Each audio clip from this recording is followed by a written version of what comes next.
It's the most wonderful time of the year, NHL trade deadline day. That's right.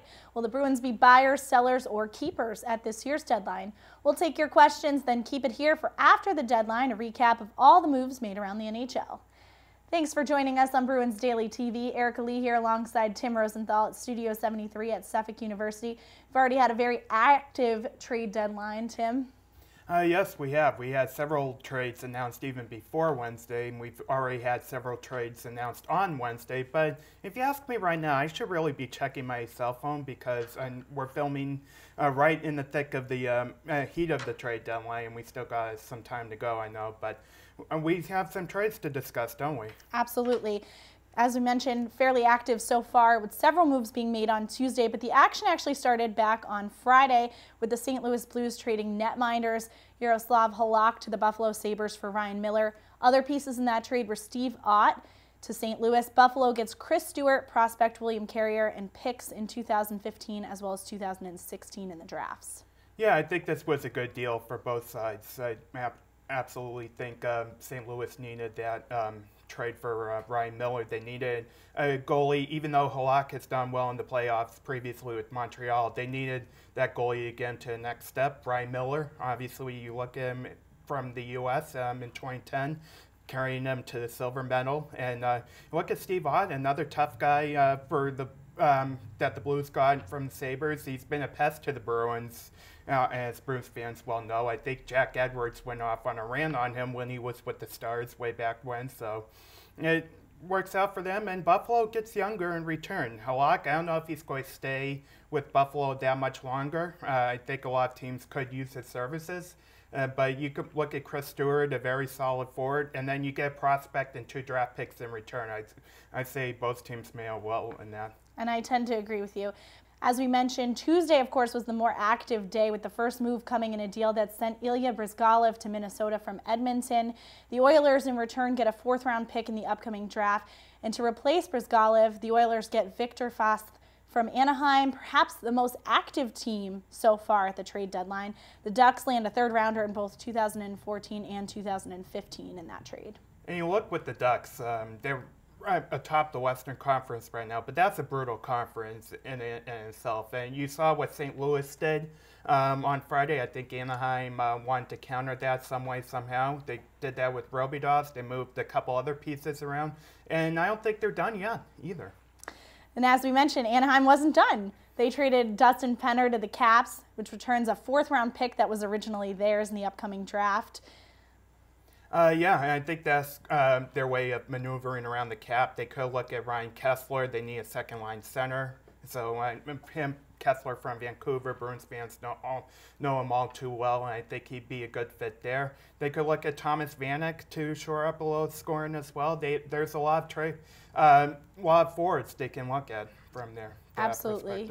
And Penner, as you mentioned, he's a great veteran with a lot of playoff and cup experience. Can definitely help the Caps out this time of the year for sure. Yes, definitely. I think that's what Washington needs the most. Aside from goaltending, they need a little more secondary scoring. I think Penner is going to provide that when he's with Washington. For sure. 13 goals, 32 points so far this season. He was traded at the 2011 trade deadline to LA, and then, of course, they won the Stanley Cup. So definitely a great addition for the Caps. Yeah, for sure. And then, of course, you mentioned the Ducks nabbing Stefan Robidas as well, somebody the Bruins were potentially targeting. Of course, he's off the table now for them. Yeah, and a couple of other defensemen are off the table as well for the Bruins. Chris Phillips resigns with Ottawa, and yeah, a couple other names today. On Wednesday, rather, Nick Schultz going from Edmonton to Columbus. And then, but there's still names for the Bruins. I'd like to see if Chiarelli gets those defensemen, but it will be tough. And we'll talk about that a little bit later. Of course, Dallas gets a conditional 4th-round pick, which brings their tally in the upcoming draft to 9 picks, so they'll have an opportunity to get really young there. Anaheim gets a veteran D-man who's coming off an injury, but he might not need to do too much to fit in there with all the talent they've got so far. Especially on the back end, where they're younger and faster. You have Francois Beauchemin, who's probably one of your top defensemen, and Cam Fowler's coming along nicely since getting drafted in the 1st round a few years ago. He's progressing quite nicely. They have some very solid bottom 4 defensemen, but I think Robidas will be a bit of an upgrade. for sure. Obviously, the Bees lose out on him, but lots of people they might be interested in getting. Another potential trade target, rather, that they may have been interested, Andrew McDonald gets traded from the Islanders to the Flyers. They get a 2nd and 3rd round pick. I think the asking price was a bit too high for Andrew McDonald, which is why Shirley let that trade go to Philadelphia. I know they had an interest in him, and he has that only $550,000 for last year of his contract, and he does block a lot of shots. But he is a liability in his own ends and other areas, and I also think in other areas that's where he doesn't shine as a top 4 defenseman either. For sure. And more trades going down. Roberto Luongo, to the Panthers. I was going to say insert your own Tim Thomas pump the tires joke here, but Tim Thomas gets traded today as well. Well, it was an interesting scene at the Garden yesterday with Tim Thomas making reference to that when he quoted that Dale Town was looking for some tires to kick in. He found one that needed to be pumped. But you look at Roberto Luongo, it was long overdue. He needed to get traded from Vancouver even after Corey Schneider got traded. The drama there has been going on for a few years, and I think it's a new start for Luongo. Maybe, and he likes Florida too. Maybe it's not the right team at this moment, but maybe in a few years they're going to be fine. Another move, Martin Erat finally gets to leave the Washington Caps. He goes to Phoenix, something he's been hoping for a while now. Well, Martin Erat wanted to leave Nashville, got to Washington, didn't do much there. He wanted to go to Phoenix. He's now in Phoenix. I don't know, maybe another trade deadline coming up, and he'll demand a trade. Or maybe he'll go back to KHL. We'll see what happens. Of course, the latest move at around 11:30 this morning was Martin St. Louis for Ryan Callahan, traded captain for a captain. The Lightning receive a 1st and 2nd round pick for Callahan, and Callahan had been working on an extension with the Rangers. They weren't really getting anywhere, so I think both teams make out okay here. Yes, although I do think Martin St. Louis took this trade request a little too personally. You look at the GM, Steve Yzerman, also Team Canada GM. He was left off the original roster, and then when Steven Stamkos couldn't return in time for the Olympics, he was put back in. At the same time, I still don't understand why St. Louis wanted to trade. If it was friction between he and Yzerman, or if there was something more than that, I really don't know. But New York, they need St. Louis. They need goal scoring. He'll fit Alain Vignol's system fine. And he gets to play with Brad Richards. Those two were dynamite during the 2004 Stanley Cup final en route to the Lightning Spurs Stanley Cup. And then you got Callahan. He's still an unrestricted free agent at the end of the year. He fits the Lightning. He gives them grit and stuff. But I don't know if he's going to be around for much longer. So you never know if this trade's going to merit at the end of the day. We'll have to wait and see. Of course, they do get those picks as well, so that works in their favor. New York should be fun to watch now. A little more fun. A little more fun. Better than John Tortorella in Vancouver. Yeah, he's pretty entertaining. I miss him in New York. And at the same time, who can forget him going to the Flames locker room earlier in the year? Yeah, something we won't forget. Well, that is all we've got so far for Done Deals. We are going to take a quick break. When we come back, we'll tell you who the Bruins could potentially target, who they might be willing to deal, and we'll answer some of your questions. That's next on Bruins Daily TV.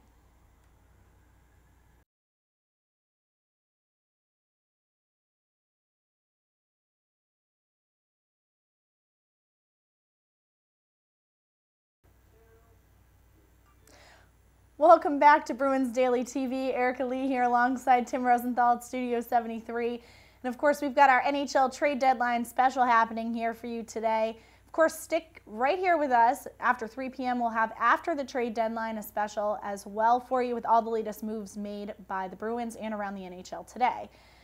Of course, Peter Chiarelli spoke to the NHL Insider this morning. He said, we're trying to add, and of course, when the emotions get involved when you're trading away players, he doesn't really want to trade away players and said he didn't think he would do that today.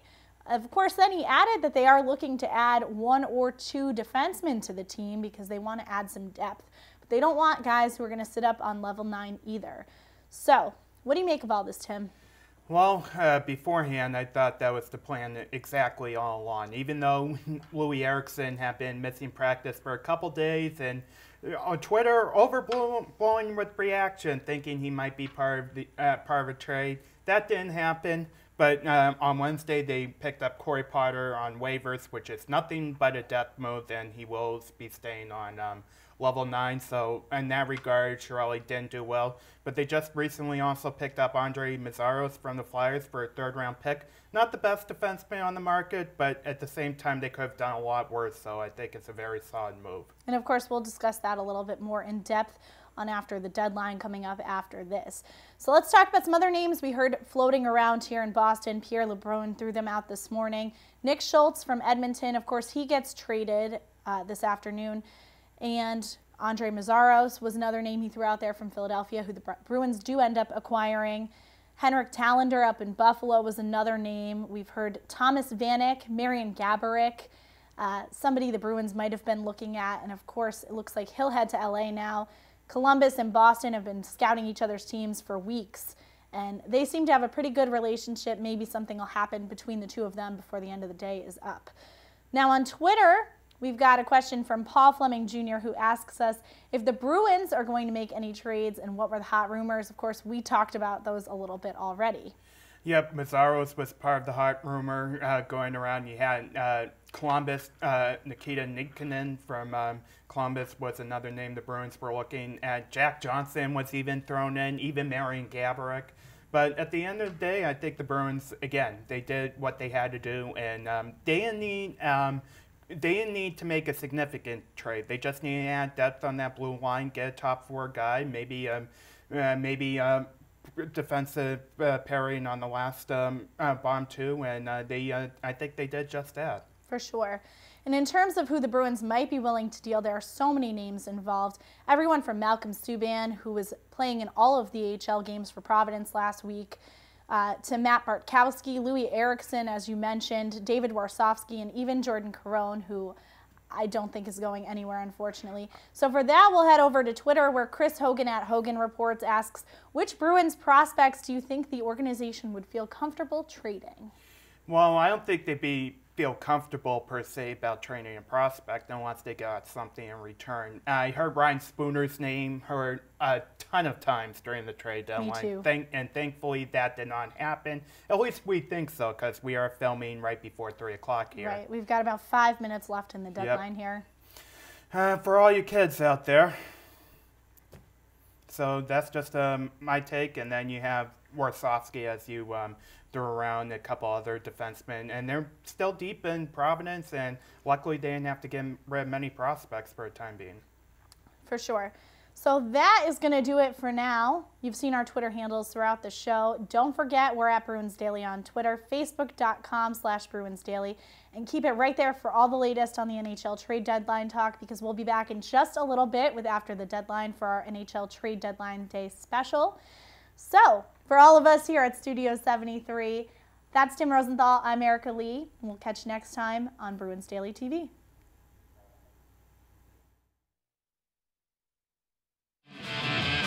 We belong together. We stand proud and true. Remember when I said that I'd always be there for you?